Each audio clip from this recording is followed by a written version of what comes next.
নিঃস্ব অবস্থায় কি দোয়া করতে পারেন একজন মানুষ, এই দোয়াটা শিখে নেন, ইনশাআল্লাহ আপনার জীবনের সমস্ত সংকট কেটে যাবে ইনশাআল্লাহ। আমি নিজেও এই দোয়াটা বেশি বেশি করার চেষ্টা করি। দোয়াটা হচ্ছে, মুসা আলাইহিস সালাম একটা গাছের নিচে হেলান দিয়ে বসলেন, বসে দেখলেন দুইজন মেয়ে দাঁড়িয়ে আছে দূরে, পানি নিতে পারছে না, লোকজন পানি নিয়ে যাচ্ছে, ওরা দাঁড়িয়ে আছে বেচারি। মুসা আলাইহিস সালাম গিয়ে বললেন, কি সমস্যা আপনাদের? এটা নিয়ে আপনারা আবার মেয়েদের সাথে কথা বলার চেষ্টা করেন না, ঠিক আছে? তো মাহারাম গায়রা মাহারাম মেনে চলে। তারা বললো যে আমাদের বাবা অনেক বৃদ্ধ মানুষ, আমরা পানি নিতে পারি না যতক্ষণ না আমাদের কম পানি নিয়ে চলে যায়। মুসা আলাইহিস সালাম তো একটু বললাম না, ফিজিক্যালি খুব স্ট্রং ছিলেন, থাকে না বডি বিল্ডার, সামনে গিয়ে কথা বলে সরো পানি নিতে দাও, তখন মানুষ একটু মূল্যায়ন করে না। তো মুসা আলাইহিস সালাম এভাবে পানি নিয়ে দিলেন এবং বাছুরদেরকে পানি পান করালেন, করিয়ে গাছের নিচে এসে বসে আছেন। বসে বসে তিনি দোয়া করছেন, এই যে দোয়াটা তিনি দোয়া করছেন, রব্বি, একটা নেক কাজ করলেন, নেক কাজ করলেন না, মানুষের উপকার করলেন, নেক কাজ করে এসে গাছের নিচে বসে দোয়া করছেন, আল্লাহ এখানে তো আমার খাবার পানি বাসস্থান কিছুই নাই, আমি কি করব?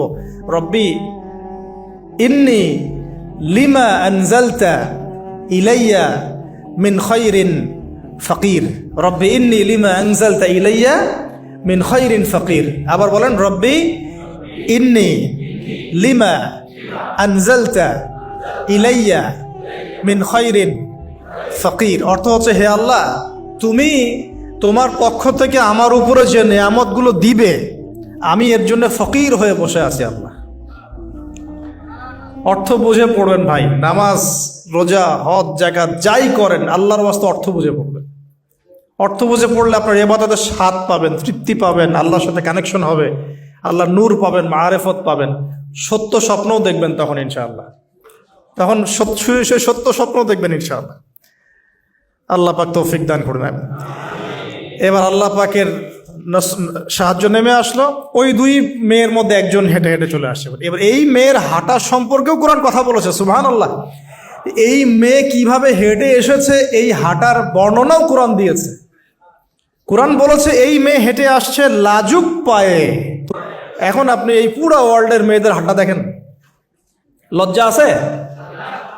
তাহলে মেয়েদের সাথে লজ্জার একটা গভীর সম্পর্ক আছে। এই মেয়ের প্রশংসা আল্লাহ পাক কোরআনে করলেন, লাজুক পায়ে লাজুক ভঙ্গিতে অবনত নয়নে সে হেঁটে আসলো। এখন আপনি খেলে যান, গো টু খেল, আপনাদের টুইন টাওয়ারে যান, দেখেন সবার হাঁটা চলা দেখেন। হায়া লজ্জার কোনো বালাই আছে এখানে? আমি গত লেকচারে বলেছিলাম যে আদম আলাইহিস সালাম এবং হাওয়া আলাইহিস সালাম, ইবলিস তাদের সাথে প্রথম যে আচরণ করেছে ওই ফল খাওয়ানোর পরে, সেটা কি? তাদের গা থেকে পোশাক খুলে পড়ে গেছে, মানে নগ্ন করে দিয়েছে আমাদের পিতামাতাকে। মহাবিশ্ব নগ্ন করে দিয়েছে কে? ইবলিস। তো এখন এই পৃথিবীতে আমরা যারা নগ্নতার চর্চা করছি, তার কার এজেন্ট আমরা বুঝতে বাকি আছে? আমার কথা কি বুঝতে পারছেন কি না? এই কানেকশন মেলানোর চেষ্টা করেন, ডটসগুলো মেলানোর চেষ্টা করেন। সামনে যাই প্রিয় ভাই, এই মেয়ে এসে বলছে, আমার বাবা আপনাকে ডাকেন, আমার বাবা আপনাকে ডাকছেন। তিনি গেলেন, বাবা শুআয়ব আলাইহিস সালাম। তখন এক বোন ইনডাইরেক্টলি বাবাকে বোঝাচ্ছে যে বিয়ে শাদী দিলে ভালো হয়। এক বোন বলছে যে আপনি তো তাকে পুরস্কৃত করতে চাচ্ছেন, তাহলে এইরকম কওয়িউন আমিন একজন মানুষকে সবচেয়ে ভালোভাবে পুরস্কৃত করা যায় তার যথাযোগ্য প্রতিদান দেওয়ার মধ্য দিয়ে। তো মেয়ের ইশারা বাবা বুঝেছেন, তিনি নিজের এক মেয়ের সাথে মুসা আলাইহিস সালাম বিয়ে দিলেন, সুবহানাল্লাহ। তবে শর্ত দিলেন, দেনমোহর কি? মোহর তো নাই। মোহর কি? এবার মোহর হচ্ছে 8 বছর তোমাকে আমার ফার্মে কাজ করতে হবে। এটা আগেকার একটা স্টাইল ছিল, সুন্নাহ। এটা এখন নাই, যদিও আগে এরকম ছিল যে দেনমোহর দেওয়ার জন্য এই একটা পদ্ধতি ছিল। যেমন ইয়াকুব আলাইহিস সালামের ক্ষেত্রেও এরকম 7 বছরের কথা আসছে, তিনি 7 বছর তার শ্বশুরের ফার্মে কাজ করেছেন। এটা নতুন ছিল না ওই সময়, এটা কমন ছিল। এখন যেমন আমাদের দেশে কমন 10 লাখ টাকা মোহর হবে, 10,000 টাকা দিব, বাকিটা সব বাকি, তাই না? তো এরকম আর কি কমন কিছু বিষয় থাকে আর কি। আস্তাগফিরুল্লাহ, মাফ করো বলবে, বাসরাতে বলবে আমাকে মাফ করে দাও।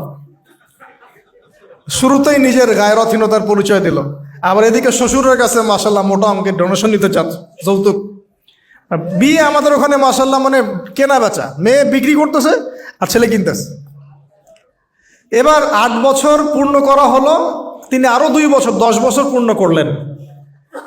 এই 10 বছরে মুসা আলাইহিস সালাম নববী পরিবেশ পেলেন, অভিভাবক পেলেন, স্ত্রী পেলেন, প্রেমময়ী, সন্তান ইত্যাদি সবকিছু।